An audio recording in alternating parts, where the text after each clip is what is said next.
O terceiro dia acabou. Você tem mais 7 para trabalhar.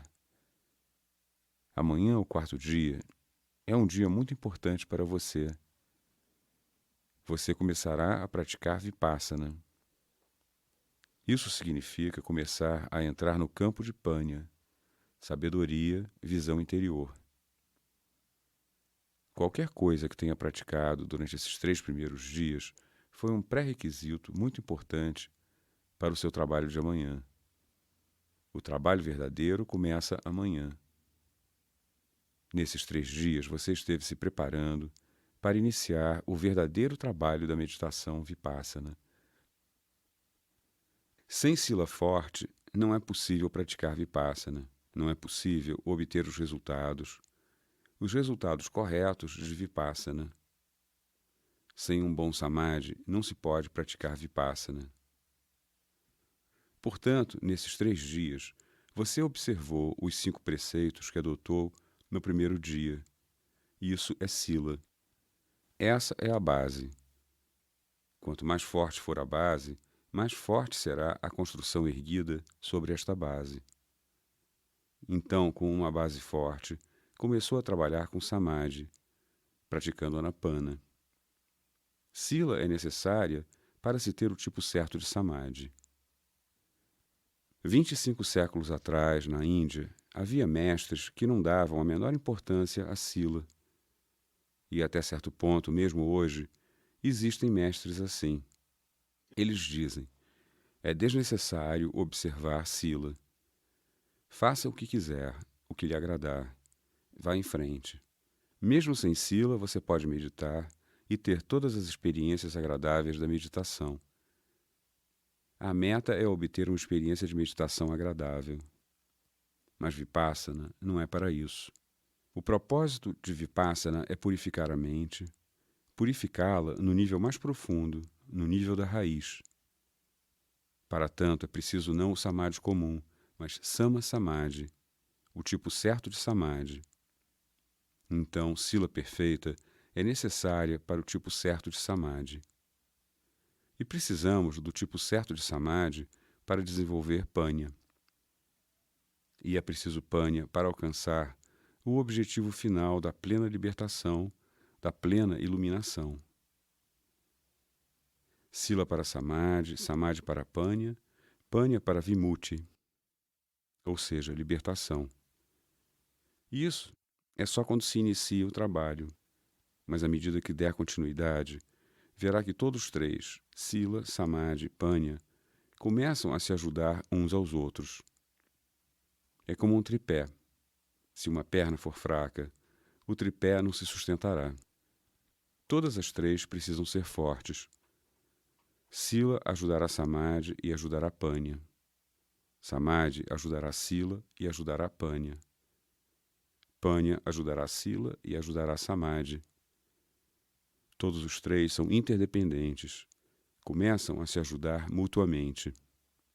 Se formos perfeitos em Sila, ótimo. Isso irá gerar os seus próprios benefícios. Ótimos resultados. Mas apenas se perfeito em Sila não nos levará ao objetivo final da plena libertação. Se formos perfeitos em Sila e tivermos uma experiência profunda de Samadhi, nem isso poderá nos levar ao objetivo da plena libertação. É preciso Panya.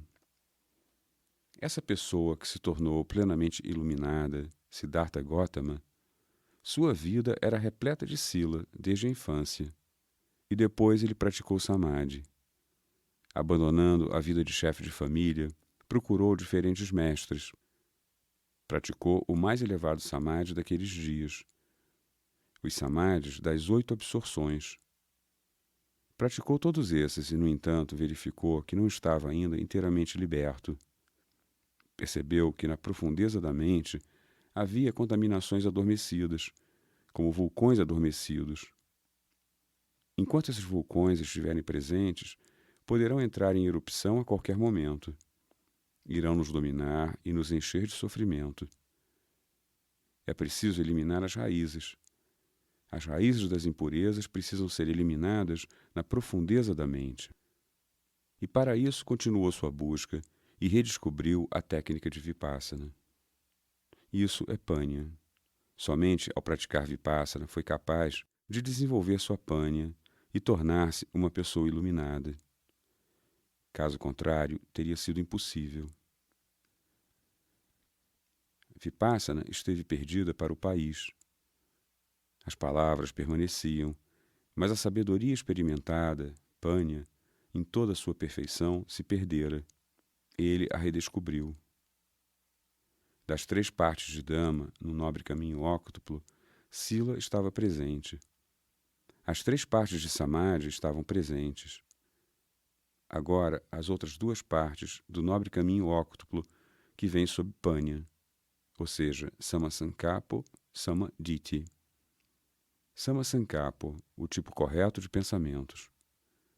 Quando se vem a um curso como este, de início, no plano superficial da mente, encontramos certas impurezas que nos deixam muito agitados. Ocorre certo impacto na mente devido a algum incidente e, em seguida, começamos a observar a respiração. Nossos pensamentos tornam-se predominantes. E muitas vezes os pensamentos são repletos de contaminações. Em alguns casos pode ser raiva, em outros casos ódio, em certos casos tristeza, depressão, em outros casos paixão. Esses pensamentos insistem em controlá-lo e você faz o possível para voltar à respiração. Os pensamentos o invadem, você precisa voltar à sua respiração. 1 dia, 2 dias, 3 dias, e você percebe que nem todos os pensamentos foram embora. Contudo, o padrão desses pensamentos agora mudou. Os pensamentos são menos violentos do que eram. Continuam presentes, mas agora são quase todos relativos ao caminho, relativos ao Dhamma. Começamos a compreender o que é a trilha, como se deve meditar, qual a maneira correta de se meditar, quais as dificuldades. Tudo isso chega sem cessar à mente, em vez de pensamentos sobre como prejudicar alguém. Isso é Sammasankappo. Porém, ainda não é o tipo certo de Panya, que tornou Siddhartha Gautama inteiramente iluminado. O ensinamento sobre ter bons pensamentos já estava presente. E o ensinamento de todos os mestres da Índia antes dele, contemporâneos a ele e posteriores a ele, todos ensinavam ser necessário ter bons pensamentos. Aí podemos ver as coisas corretamente. E isso é Samadhi. Compreensão correta, visão correta. Você pode ver as coisas corretamente, tais como são. É como se o sol estivesse encoberto por nuvens, muito pesadas, muito escuras, e não se pode ver a luz. Tudo é escuridão. Agora, algumas camadas dessas nuvens se dissipam. As nuvens continuam nuvens, mas já são menos densas, menos escuras. Você começa a ver a luz, embora as nuvens continuem presentes. Isso é necessário, esse tipo de Sammasankappo. Os pensamentos continuam presentes. Você não alcançou o estágio em que a mente se liberta do pensamento, se liberta da função de pensar. O pensamento está presente, mas sem impedi-lo de dar o passo seguinte. O passo seguinte é Samadhi, compreensão correta, compreender a realidade tal como é. Essa é a verdadeira Panya, a verdadeira sabedoria. Aos poucos, nos movemos rumo à Panya, que leva à libertação. E existem 3 estágios de Panya. O primeiro, no idioma daqueles dias, era chamado de Sutta Maya Panya. O seguinte, Chinta Maya Panya. E o terceiro, Bhavana Maya Panya. Sutta Maya Panya. Você pode ter ouvido algo, lido algo. A sabedoria alheia. Uma pessoa sábia, uma pessoa iluminada, santificada, pronuncia palavras de Dhamma e tornam-se escrituras. Você ouve essa pessoa, ou lê as escrituras e aceita o que se diz ou se escreveu. Na maioria das vezes, aceita por ter grande fé e devoção por essa pessoa. Ou tem grande fé e devoção por essa escritura em particular, por isso a aceita. Isso é bom, ajuda muito. Quem nunca ouviu falar em Dhamma, quem nunca leu nada sobre a verdade, permanece confuso pela vida fora. Se pelo menos tivermos ouvido falar em Dhamma, ouviremos as coisas certas, corretas. Mas isso não basta. Apenas desenvolver Sutta Mayapanya, a sabedoria ouvida ou lida, não pode libertá-lo. É muito bom no sentido que inspira, guia ao passo seguinte. E o passo seguinte é Chinta Mayapanya, que significa compreender a verdade, desenvolver a sabedoria no plano intelectual. Um ser humano é um ser racional. Não deve aceitar nada cegamente. Precisa usar seu intelecto, seu raciocínio. Seja o que for que ouvi, que li, isso tem lógica? É pragmático? Devo aceitar? No plano intelectual, tentamos entender e verificamos que sim, no plano intelectual tem lógica, é científico, aceitável e aceitamos. Esse é o segundo passo de Panya, um passo muito importante, um passo muito útil. Muito útil porque assim também recebemos inspiração e um rumo para nos encaminharmos ao terceiro passo, que é Bhavana Mayapanya. Bhava, ou seja, acontecer, viver a sabedoria da sua própria experiência direta. Você vive essa sabedoria e isso, por si só, irá libertá-lo. Os primeiros dois serão de ajuda, mas não têm o poder de libertá-lo. Os primeiros dois estavam presentes na Índia daqueles tempos. A descoberta do Buda foi esta terceira parte de Dhamma. Tenha a experiência. Havia mestres que instruíam: afaste-se do desejo, afaste-se da aversão. Todos os objetos dos sentidos são ilusões, enganos, e você insiste em se apegar a eles. Você gera sofrimento para si. Livre-se desse apego. Torne-se desapegado e estará livre do sofrimento. Todos esses ensinamentos estavam presentes. Mas como é possível livrar-se? Se tivermos desenvolvido Bhavana Mayapanya, a sabedoria da nossa experiência direta, isso começará a nos ajudar a sair do sofrimento. O primeiro e o segundo tipo podem ser de grande ajuda, mas também podem ser muito prejudiciais. Com frequência, tornam-se bem prejudiciais. Por exemplo, Sutta Mayapanya. Alguém nasceu em uma certa família, foi criado em uma certa sociedade, tendo fé em uma certa tradição, com determinada escritura, determinada crença. Desde cedo, sua mente é condicionada por todas essas aceitações, filosofias, crenças, dogmas, e começa a sentir que tudo isso é perfeitamente correto. Todas as outras tradições são inúteis, não são corretas. Minha tradição, esta é a melhor, e eu a aceito. Essa pessoa não dará, de modo algum, o passo seguinte. Sente-se inteiramente satisfeito. Eu aceitei a verdade das nossas escrituras, dos nossos santos, do fundador da nossa religião. É maravilhoso. Isso se torna uma grande barreira, uma grande escravidão. Uma pessoa nessa situação nunca usará o seu intelecto, nunca tentará raciocinar sobre aquilo que é ensinado. Desenvolver a sua própria capacidade de experimentar a realidade é algo muito distante dele. Torna-se uma grande escravidão. Alguém pode ser convencido por meio de Sutta Mayapanya.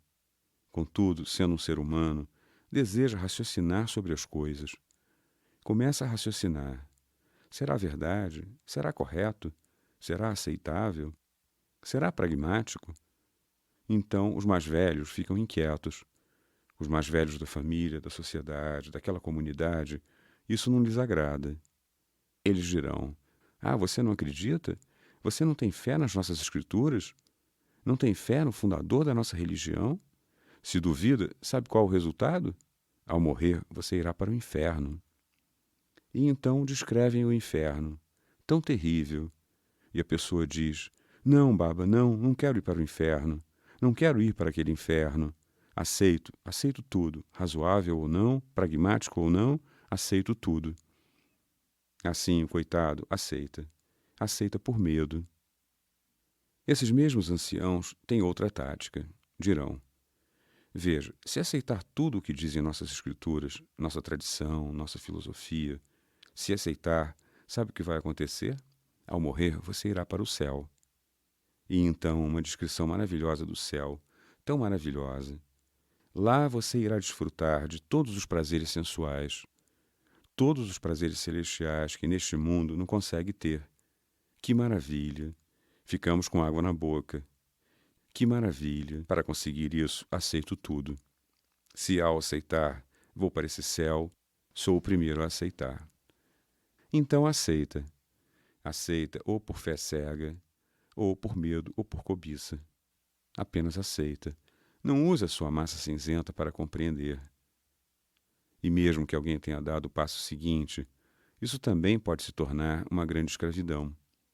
Muitas vezes acontece começarmos a raciocinar e encontramos explicações muito lógicas, especialmente quando se trata das crenças da nossa própria tradição. Como um bom advogado, encontramos muitas maneiras de nos convencermos. Isso é correto. Nossa tradição diz ser assim, portanto, é correto. Você insiste em argumentar, argumenta para se convencer. Sim, é correto e pronto. Agora sei tudo. Meu intelecto diz ser correto. E você infla o seu ego. Agora sei tudo. Sou uma pessoa tão sábia. Posso escrever livros e mais livros sobre esta filosofia, esta crença. Posso dar palestras. Posso presidir debates, discussões, para provar que todas as outras crenças estão erradas. Esta crença é a certa. Essa loucura o impedirá de dar o passo seguinte. Então, esses dois podem se tornar um grande obstáculo. Se começar a dar o passo de Bhavanamayapanya, então começará a ter a experiência por si mesmo. Enquanto não tiver experimentado a realidade, ela não é realidade alguma para você. Estará sempre distorcida. Cada indivíduo precisa experimentar a verdade por si, para alcançar o objetivo final. Essa pessoa, Siddhartha Gautama, realizou a verdade dentro de si. Desenvolveu sua Bhavanamayapanya e tornou-se uma pessoa iluminada, uma pessoa liberta.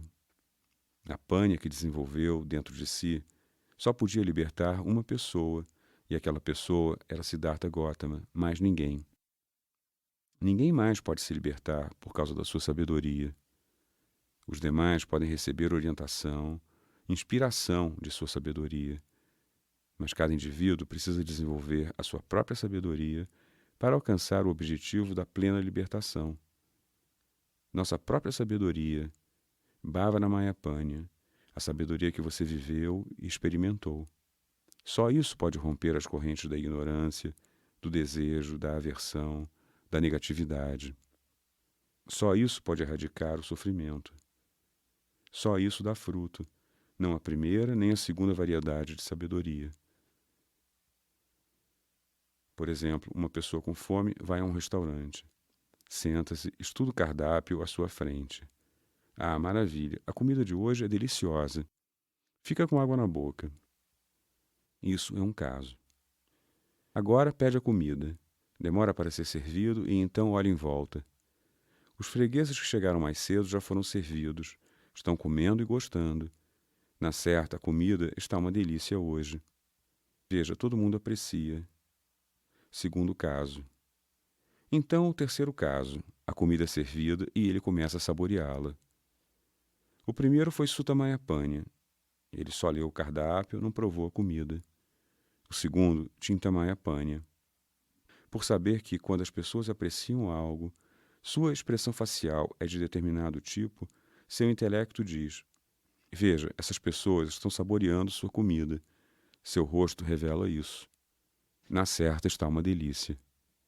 Ele ainda não experimentou por conta própria. Só na terceira vez, quando foi servido, é que começou a comer. Então, sim, começou a, de fato, saborear. Isso é Bhavanamayapanya. O primeiro e o segundo casos não levam ninguém a provar o sabor da realidade. Outro exemplo, alguém está doente e procura um médico. O médico o examina e prescreve uma receita. Feliz da vida, ele volta para casa. Tudo bem, é preciso termos fé em nosso médico, mas essa fé vira fé cega, a devoção, devoção cega. Em casa, ele coloca uma estátua do médico ou um retrato no altar. Oferece doces e frutas e flores e incenso. Em seguida, dá 108 voltas no altar e se inclina 3 vezes. De que serve? Pega a receita e fica recitando. Uma pílula pela manhã, uma pílula à tarde, uma pílula à noite. Para quê? Para que isso? Loucura. É o que acontece quando a fé é cega, a devoção é cega. Agora, outro episódio. Um ser humano, afinal, é um ser racional. Então corre ao médico. Para que esse pedaço de papel? O que é isso? Como irá me ajudar? O médico, um sujeito inteligente, diz: Veja, esta é a sua doença, e esta a causa da sua doença. Se tomar este remédio, a causa será erradicada. Quando a causa for erradicada, a doença será erradicada. Ah, maravilha! Agora compreendi.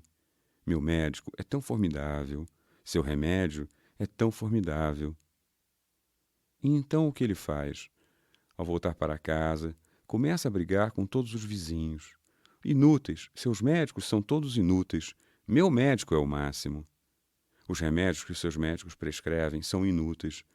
Os remédios prescritos pelo meu médico são o máximo. E ele briga sem parar. Não toma os remédios, mas continua a brigar. Ah, é isso que acontece. Toda pessoa sábia, toda pessoa santa, iluminada, quando vê as pessoas infelizes, sofrendo, ele receita dama. Pratique sila, pratique samadhi, pratique panha, e se livrará do seu sofrimento. Mas ninguém tenta praticar. Começam diferentes seitas, dogmas, ritos, rituais, e se perdem nisso. Mas se ninguém pratica, nenhum benefício. A terceira, panha, Bhavaramaya Panha, consiste em aplicar Dhamma na vida, através da experiência direta. Só isso, sua própria experiência, dá resultado. Mas então vem a dificuldade. Como ter a experiência direta desse fenômeno de mente e matéria?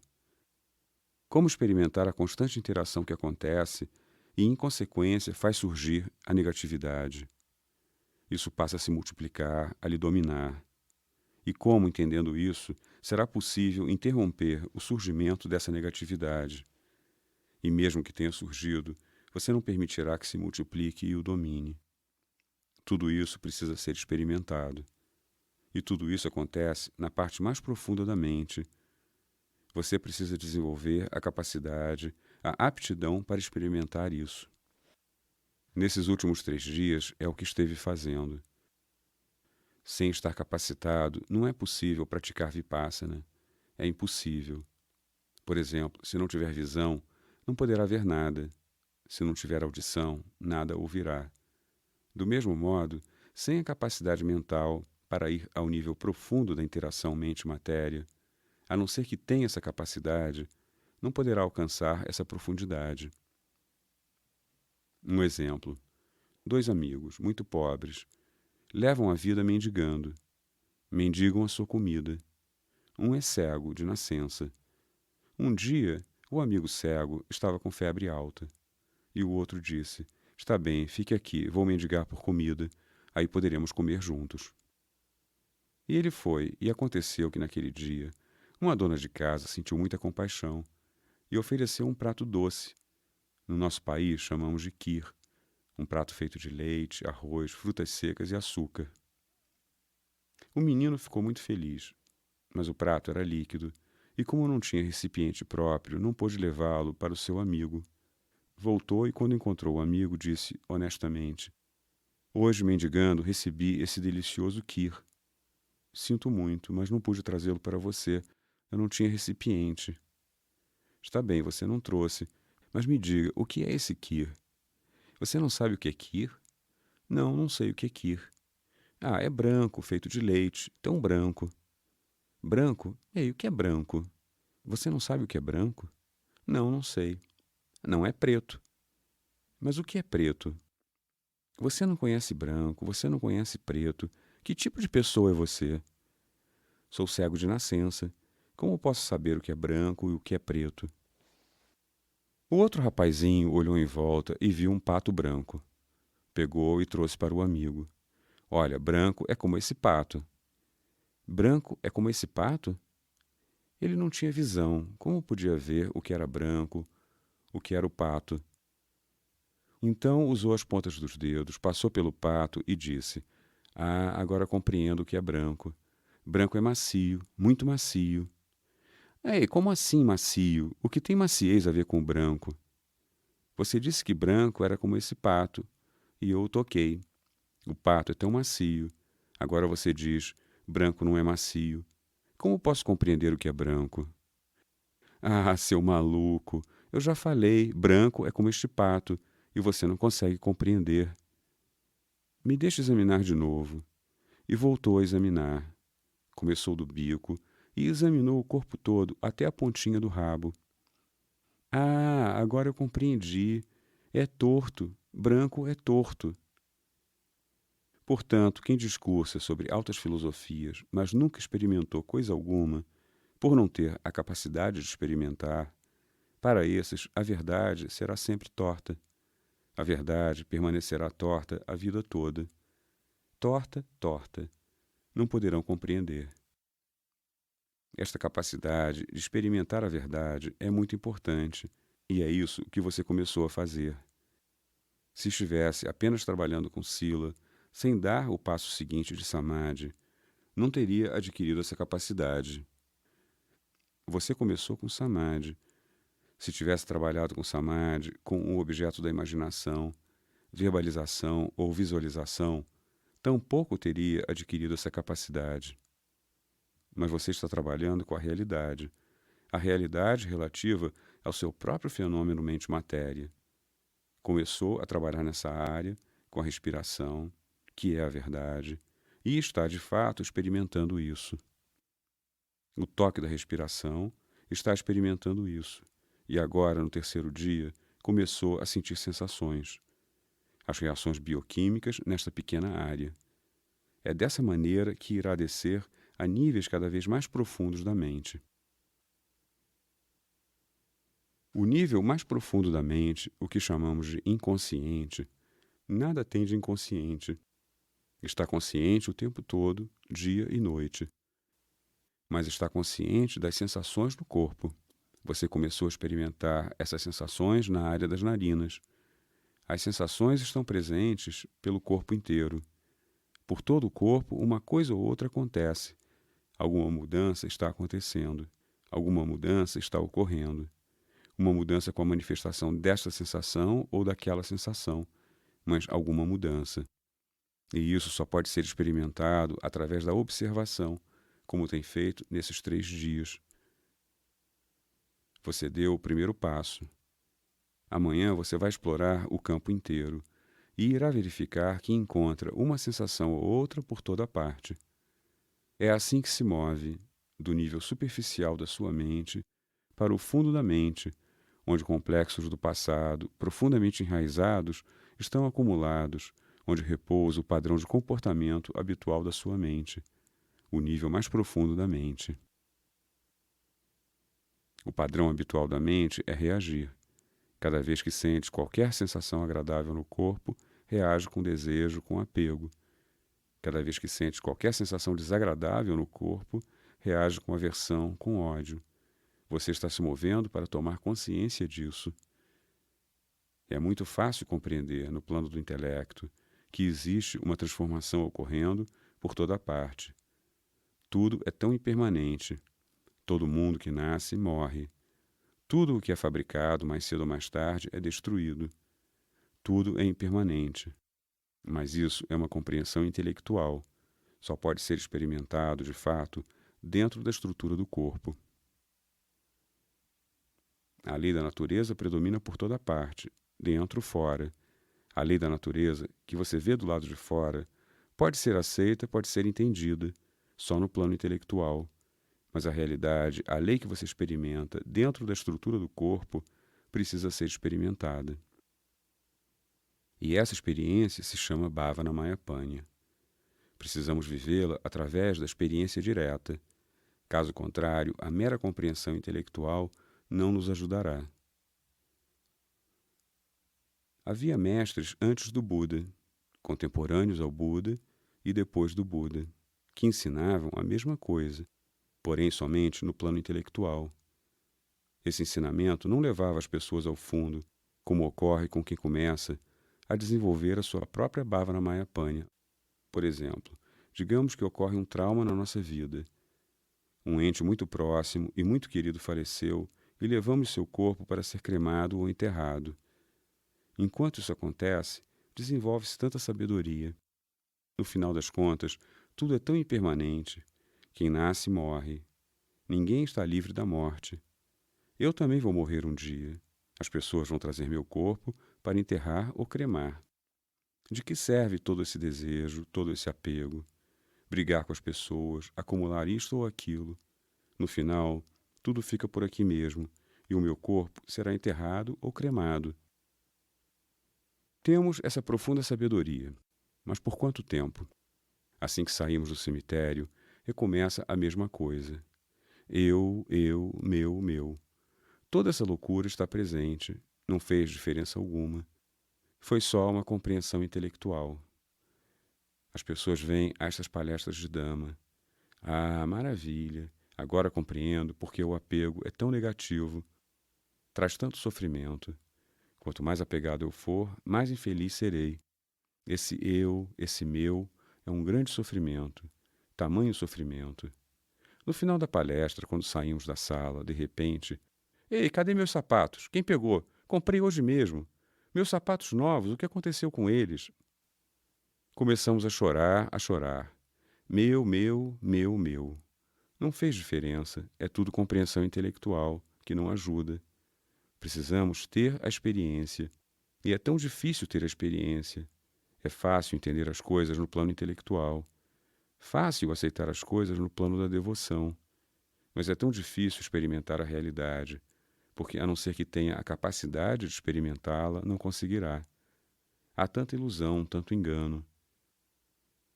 No plano aparente, algo parece ser assim. No plano real, é inteiramente diverso. Por exemplo, é noite e você foi deitar. Acende uma lâmpada ou uma vela e dorme. No dia seguinte, levanta e vê a luz da vela, da lâmpada. Tem a impressão de que é a mesma vela, a mesma luz. Como pode ser a mesma vela, a mesma lâmpada? A todo momento, uma chama surge e desaparece. Outra toma o seu lugar e desaparece. Outra toma o seu lugar e desaparece. Sem intervalo. Isso ocorre continuamente e dá a impressão de ser a mesma chama, a mesma luz. Isso é uma grande ilusão. Essa lâmpada elétrica, temos a impressão de ser a mesma luz. Mas como a mesma luz? Se fosse a mesma luz, então por que a companhia de eletricidade mandaria a conta no fim do mês? Você consumiu tantas unidades, tantos dólares. Para quê? Esta é a minha própria lâmpada, meu próprio interruptor que comprei na loja. Sou o dono. Quem é você? Por que quer dinheiro? A companhia de luz tem razão. A eletricidade está sendo gerada. Vem pelos fios e é consumida. Nova eletricidade toma o seu lugar com enorme rapidez. A velha eletricidade desaparece, a nova toma o seu lugar.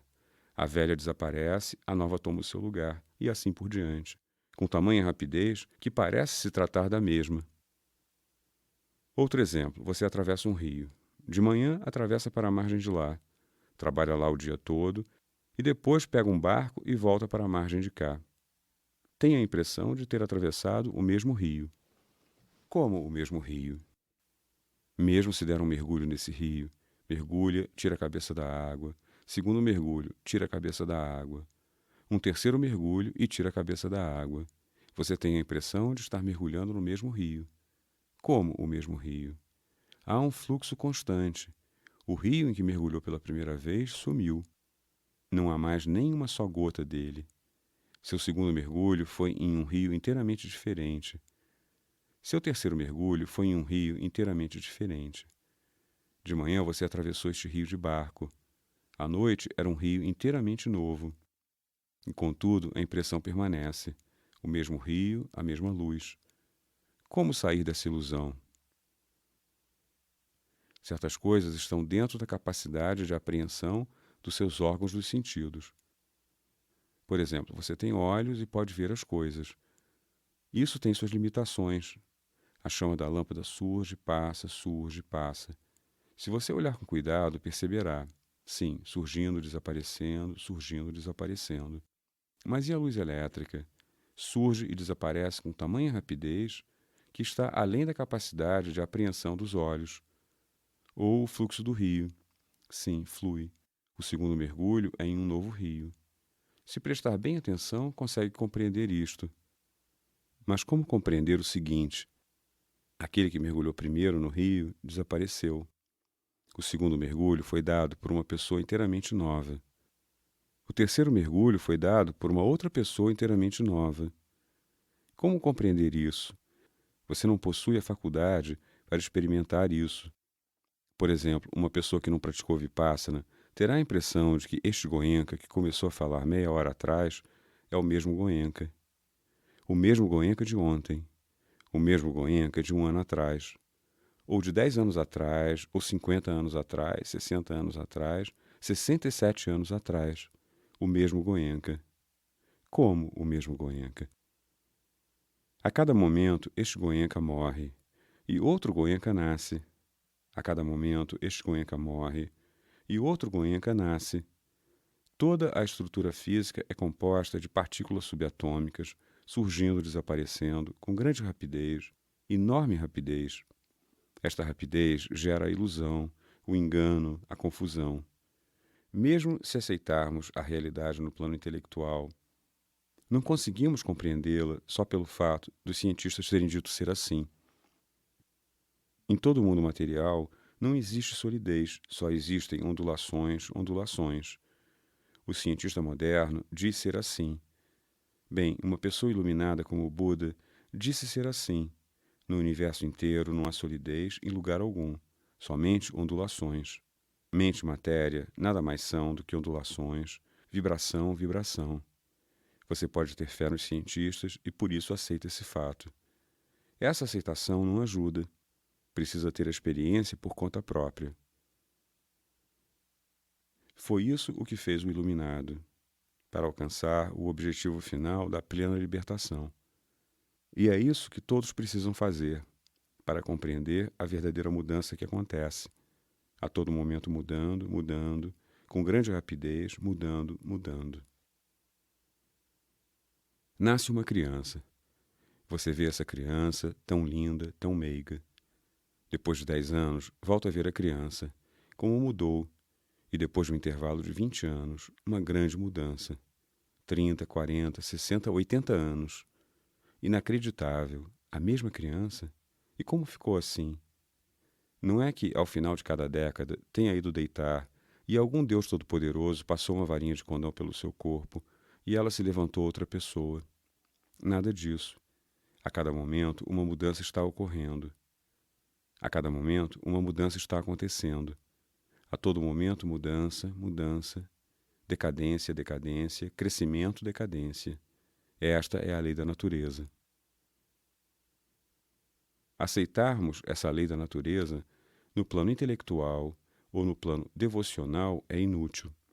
Não passa de um prazer intelectual ou devocional, um entretenimento devocional.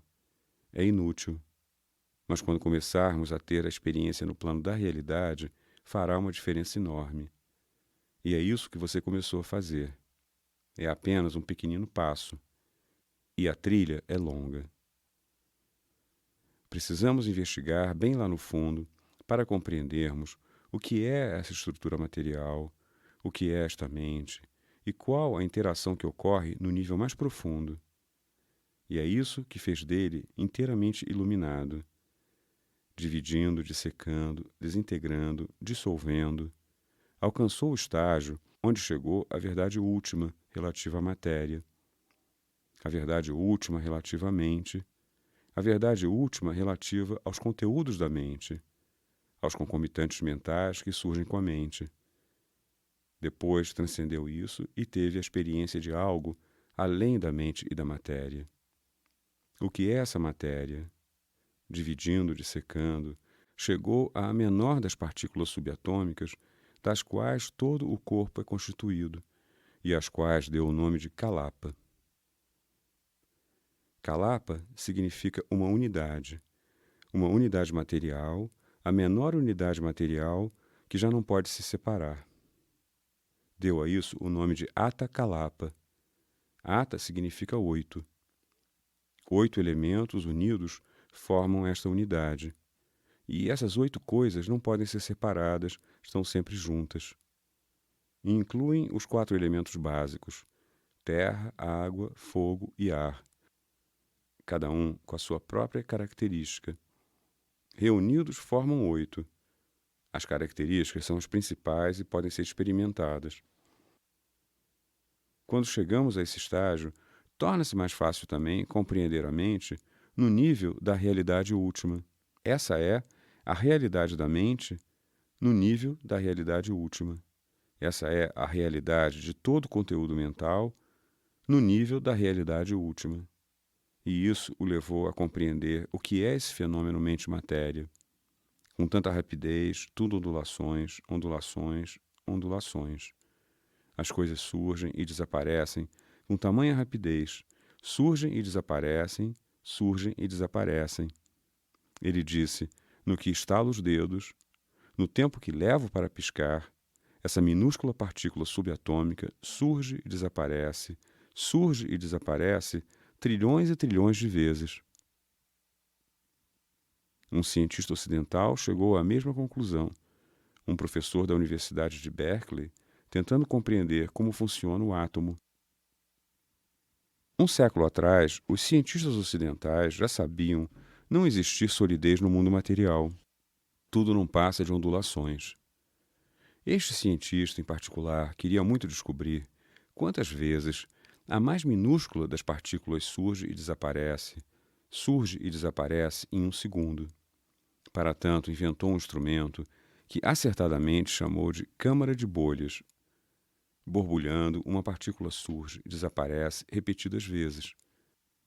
Com a ajuda dessa câmara de bolhas, ele conseguiu descobrir e logo anunciar que, em um segundo, essa mais minúscula das partículas subatômicas surge e desaparece 22 zeros depois do 1.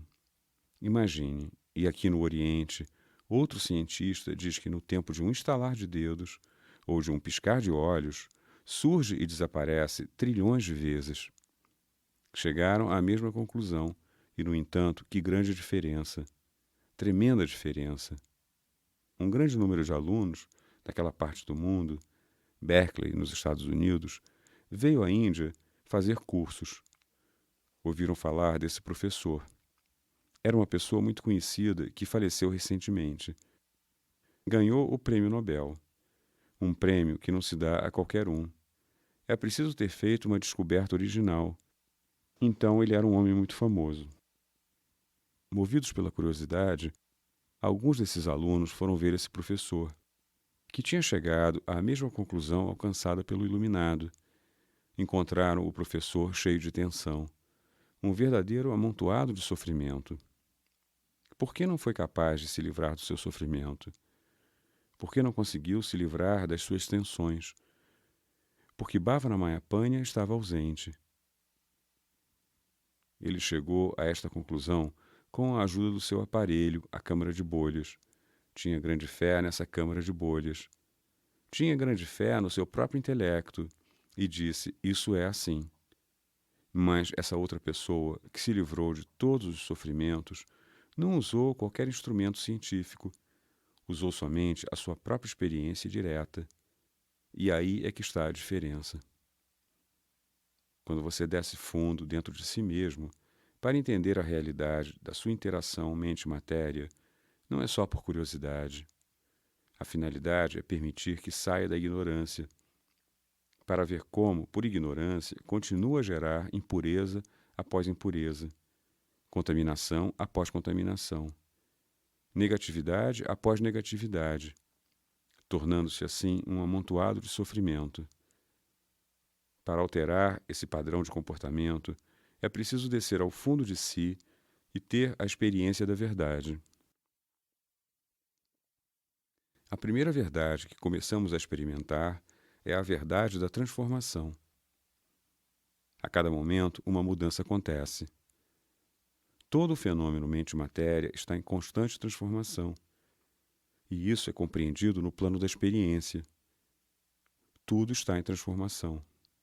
Quando se divide, disseca, desintegra, dissolve, verá que não existe nada, em toda a estrutura física ou mental, a respeito do qual se possa dizer: essa é a substância, e isto permanece inalterado. Continua a explorar. Vamos ver, deixa experimentar, se existe alguma substância, algo permanente. É o que fará Bhavanamayapanya. A anicca, a mudança, é agora experimentada. Esta mudança não é aceita apenas no plano do nosso próprio intelecto, no plano da devoção. É aceito no plano da realidade. Mudança, mudança, mudança. De início, você se depara com uma realidade muito sólida, intensa, aparente. Este corpo, tão solidificado, feito de ossos, de carne, etc., etc. Aquilo que sente no corpo também é tudo solidificado, intensificado, como pressão, peso, dormência, calor, dor. Todas são sensações solidificadas e intensas. Assim também, como começou a observar na área das narinas, vai começar a observar coisas por todo o corpo. Tentará observar com objetividade. Não que será sempre capaz de observar com objetividade. Isso leva tempo, mas começa a trabalhar nesse sentido. Durante alguns momentos, conseguirá observar a realidade objetivamente, e ao observar objetivamente, verá que a mente torna-se cada vez mais aguçada. À medida que a mente se torna mais aguçada, começará a experimentar uma realidade cada vez mais sutil. Você começará a penetrar a intensidade, a solidez e começará a experimentar a realidade cada vez mais sutil, onde toda a estrutura material e mental não são nada além de vibrações. Vibrações surgindo e desaparecendo sem cessar. Bolhas surgindo e desaparecendo. Ondulações surgindo e desaparecendo. Um fluir constante, um fluxo constante. Então você está tendo a experiência da verdade da impermanência. Isso não é apenas um jogo intelectual, não é apenas um jogo emocional ou devocional. É a própria experiência da verdade, que aquilo que você experimenta dentro da estrutura do corpo é um fluxo constante, a cada momento em transformação, a cada momento em transformação. Então a loucura desaparece. Que loucura? A loucura do apego pela estrutura física, a loucura do apego pela estrutura mental, a combinação das duas. De que serve gerar apego ou aversão por algo tão efêmero, tão passageiro? Aprendemos por esta prática a observar com equanimidade, com equanimidade. O velho padrão habitual era reagir. Esse próprio fenômeno mente-matéria gera esta ou aquela sensação, agradável ou desagradável, e ocorre uma reação de desejo ou aversão, desejo ou aversão. Você perde o equilíbrio da sua mente, torna-se muito agitado.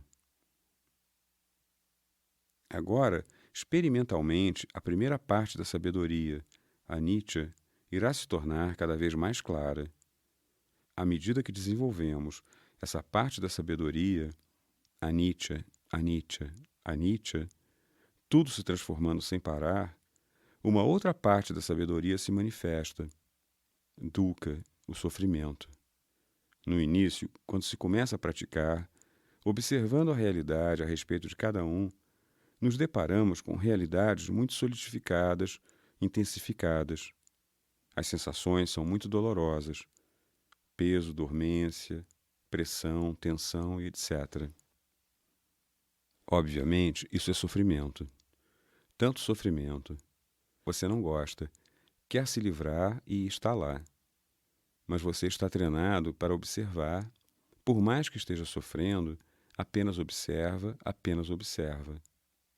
Às vezes no 7º dia, no 8º, no 9º, ou no 10º dia, Ou talvez depois de 2 ou 3 cursos, os alunos alcançam um estágio em que toda a solidez se dissolve e há um fluxo livre de vibrações sutis por todo o corpo. A energia flui através do corpo e isso parece tão agradável, tão agradável. Ah, maravilha! Isso é a felicidade, isso é o êxtase. Estava em busca disso. Agora alcancei o objetivo. E você desenvolve tanto apego a isso. Ah, consegui. Agora consegui. Sem entender que isso também é igualmente impermanente, em constante transformação. Pela manhã teve uma experiência maravilhosa, sentindo um fluxo de energia por todo o corpo, e pela tarde pode ter se transformado. De novo tem dores, peso e dormência. E procura seu professor ou professor assistente e diz: Ah, maravilha, minha meditação da manhã foi uma maravilha, mas agora está péssima. Você passou a sofrer por ter desenvolvido apego a algo tão impermanente. Então torna-se tão claro que não apenas as sensações desagradáveis são sofrimento, mas as sensações agradáveis também são sofrimento, por causa da sua tendência a desenvolver apego por elas. Cada apego é sinônimo de sofrimento. Você está fadado a se sentir infeliz porque, seja pelo que for que você desenvolve apego, não é permanente. É impermanente, fadado a se transformar mais cedo ou mais tarde. O dukkha não é dukkha de dores, etc., mas mesmo o dukkha das sensações agradáveis. Isso se torna cada vez mais claro. A terceira parte de Panya se manifesta. Torna-se tão claro. Anatta. Nem eu, nem meu. Aparenta ser assim. Parece existir um eu em mim. Aparenta ser assim. Isso é meu. Mas quando você se aprofunda mais no plano experimental, não no plano intelectual, torna-se tão claro. O que sou eu? Você examina todo o campo da matéria dentro de si, todo o campo da mente e a combinação dos dois. A única coisa que encontra são ondulações, bolhas surgindo, desaparecendo. Agora, qual bolha sou eu? Esta bolha serei eu? Agora sumiu. Que ondulação sou eu? Sumiu. Então eu sumi? Bem, para fins convencionais, precisamos usar essas palavras: eu, meu, você, seu. Na realidade, não existe nenhum eu, nenhum meu. Precisamos usar essas palavras, senão, como podemos dizer, essa massa de bolhas está falando com essa massa de bolhas? Isso não funciona. Precisamos usar palavras: eu, meu, você, seu, ele, ela, etc. Essa é a verdade aparente. Parece ser assim. Mas a verdade suprema, a verdade última, nada mais é do que ondulações, vibrações, bolhas, sem essência. Isso é a anatta. Se existe de fato eu, ou se existe de fato meu, algo que seja meu, preciso estar de posse disso. Do que estou de posse? Por volta dos 40 anos, olhamos no espelho e vemos cabelos grisalhos. Estou ficando grisalho. Ah, não. Ah, não. E se corre à farmácia. Compramos tintura de cabelo e a usamos. Sou jovem, ainda sou jovem. Tentamos enganar os outros, tentamos enganar a nós mesmos. Mas como enganar a natureza, a lei, o Dhamma? Estamos ficando grisalhos, decaindo, decaindo, morrendo, morrendo. A cada momento estamos morrendo, morrendo. Se fosse possível controlar isso, se tivesse o domínio da sua própria estrutura física, poderia dizer: não, você não pode decair. Precisa permanecer, quero que permaneça. Nada feito, não se pode. Você está decaindo, sem cessar. Compreendendo esse fenômeno em constante transformação, nos sentimos tão felizes. Por exemplo, temos 20 anos. Realiza-se uma grande festa. Parabéns para você. O pobre aniversariante não entende que está 20 anos mais próximo do cemitério. Isso é motivo para parabéns? Mas isso não significa que cada vez que fizer aniversário, você deve começar a chorar. Estou um ano mais próximo da minha morte. Ah, não, dama não ensina a chorar. Compreenda a realidade. Isto é um fato. Este tanto de tempo passou agora. Não sei quanto tempo me resta, mas seja quanto for, preciso fazer o melhor uso dele. Qual o melhor uso que posso fazer? Isso é sabedoria. Quando a anatta se torna evidente, quando a anicca se torna evidente, mudando sem cessar, quando o dukkha se torna evidente, então você está se estabelecendo na sabedoria. Passo a passo, está se movendo em direção ao objetivo final. Então, na vida cotidiana, verifica que sua sabedoria se manifesta quando precisa lidar com as pessoas com diferentes situações. Você compreende que esta verdade é apenas aparente e que você precisa lidar com o mundo no plano da verdade aparente. Não pode dizer, esta parede é apenas uma massa de vibrações e ondulações. Minha perna também nada mais é do que ondulações. Vou dar um chute e minha perna vai atravessar a parede. Isso não acontece. Você vai quebrar a sua perna. Portanto, no nível aparente é verdade. Esta parede é sólida. Mas no nível da verdade última é mera vibração. Você não desenvolve apego por ela. Quando isso começar a acontecer, você aprenderá a observar as coisas não mais como apenas uma realidade solidificada. Existe a realidade aparente solidificada, mas você começará a dividi-la, a dissecá-la, a desintegrá-la e enxergará a verdade última. Quando falta a sabedoria correta a um homem, ele olha para o corpo solidificado de uma mulher. Ah, tão lindo! Ou uma mulher olha para o corpo solidificado de um homem. Ah, tão lindo! Quando você se desenvolve em Dhamma, tenta entender. O que é lindo? Deixe-me ver. Deixe-me dividir, dissecar, desintegrar e ver o que é lindo. Você começa do alto da cabeça. Esse cabelo, ah, lindo, cabelo louro ou castanho, cabelo sedoso ou escuro, esse cabelo ou aquele cabelo. Cai um fio de cabelo. Qual a beleza? Tem vontade de jogar fora. Por exemplo, a pobre da moça, quando estava preparando o café da manhã e ofereceu ao marido, e ele exclamou: Cabelo? Cabelo sujo? Ah, você estragou meu café da manhã. Como cabelo sujo? A tarde toda e a noite inteira você elogiou. Lindo cabelo, lindo. Agora apareceu um na sua comida. Coma. Por que reclamar? Ah, só era lindo quando estava integrado. No instante em que foi desintegrado, perdeu a beleza. Onde mais vamos procurar? Movendo-se, chega-se aos dentes. Ah, maravilha, tão lindos. Fios de pérolas, fios de pérolas. Um dente se quebra, cai. Uma pérola caiu. Uma pérola valiosa. Você guarda no cofre? Jogue fora, é um pedaço de osso. É um pedaço de osso no instante em que se desintegra. Enquanto integrado, é uma pérola valiosa. Se você se mover mais adiante, o que encontra? Ah, essas unhas, que unhas lindas! E pintadas para realçar a cor da pele, para combinar com a cor da roupa. Tão lindas, lindas! Aqui também a mesma história. Coitada, estava cortando as unhas, e uns pedacinhos dessas unhas caíram na comida. O marido viu. Unhas, unhas sujas! Como assim unhas sujas? São lindas, pintadas, e sua comida também é linda. Os dois juntos são duplamente lindos. Coma.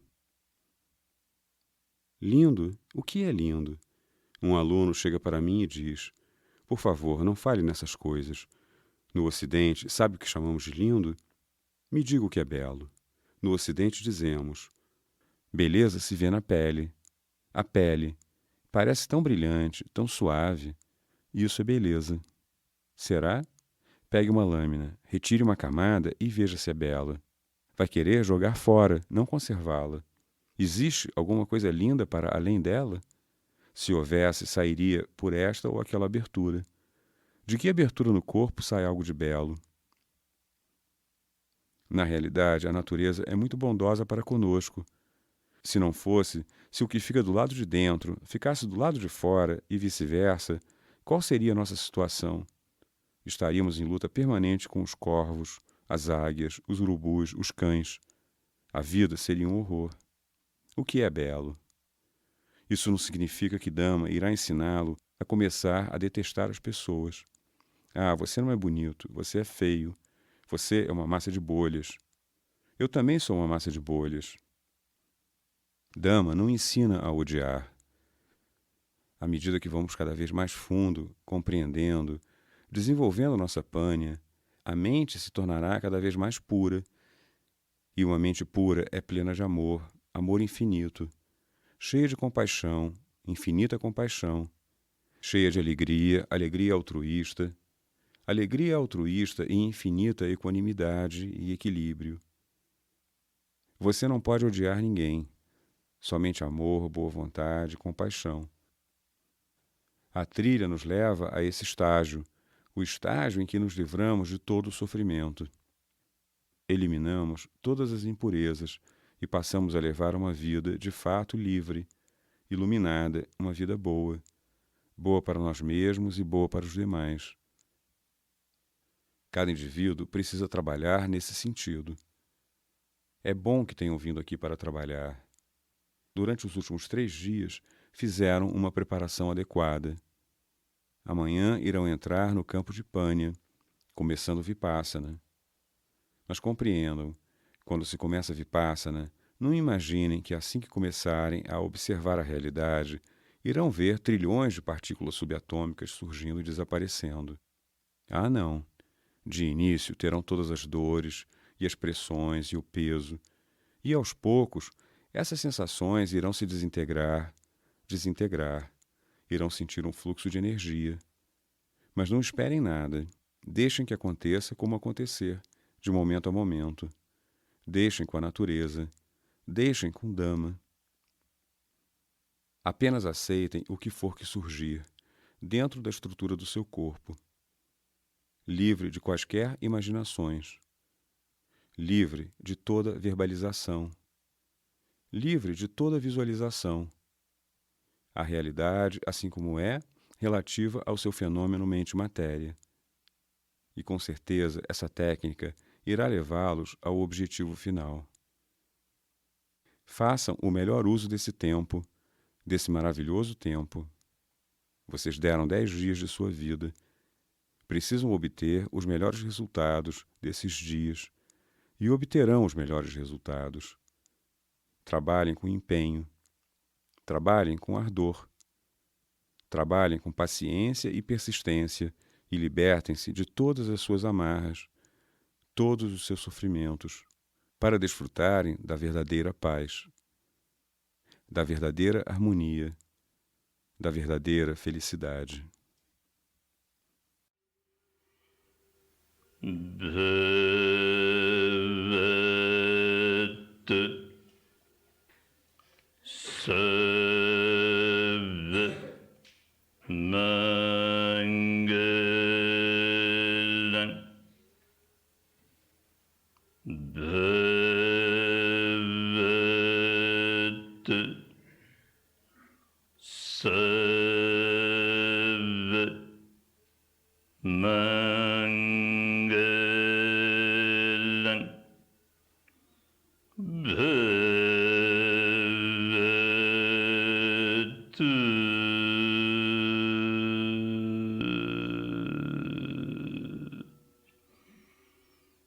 So